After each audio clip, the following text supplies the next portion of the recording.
तो hello guys, अभी हम बात करने वाले हैं कि क्या अब यूपीआई ट्रांजैक्शंस पे भी हमें चार्जेस पे करने पड़ेंगे। तो इसको डीपली एनालाइज करते हैं। तो पेमेंट काउंसिल ऑफ इंडिया, जो कि एक रिप्रेजेंटेटिव बॉडी है of all the digital payment players in India, उन्होंने लेटर लिखा है प्राइम मिनिस्टर नरेंद्र मोदी को कि एक nominal fees of 0.30% merchant discount rate लगा देना चाहिए एट यूपीआई ट्रांजैक्शंस, जो कि लार्ज मर्चेंट्स पे हो रही है। और उन्होंने ये भी कहा है कि रुपे डेबिट कार्ड ट्रांजैक्शंस पे भी ये फीस लगा देनी चाहिए। तो मर्चेंट डिस्काउंट रेट बेसिकली एक फीस है जो मर्चेंट्स पे करते हैं टू बैंक्स और payment processing companies for processing those UPI transactions. तो जब ये फीस लगेगी तो उसमें 90% लोग तो एग्जेम्प्ट हो जाएंगे और बचे हुए 10% लोग इस फीस को पे करना पड़ेगा।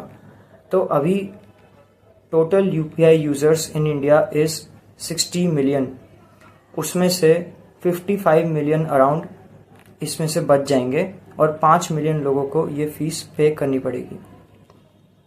तो बेसिकली ये जो फीस है वो कहते हैं कि ये बहुत रीजनेबल है, क्योंकि ऑलरेडी लार्ज मर्चेंट्स जो है वो डेबिट और क्रेडिट ट्रांजैक्शंस पे 1 से 2% फीस पे कर रहे हैं, तो उन्हें कोई दिक्कत नहीं होगी। और वो ये कहते हैं कि इस फीस के आने से वो इनोवेशन, साइबर सिक्योरिटी और ग्रीवेंस रिड्रेसल, मर्चेंट सपोर्ट, ये सब सर्विसेज को और अच्छे से दे पाएंगे। तो ये लेटर उन्होंने पेमेंट काउंसिल ऑफ इंडिया ने नरेंद्र मोदी जी को इसलिए लिखा है बिकॉज पिछले साल बजट जो दिया था for maintaining the UPI infrastructure was 3000 crore rupees around, और इस साल सिर्फ 1500 करोड़ रुपीज का बजट दिया है।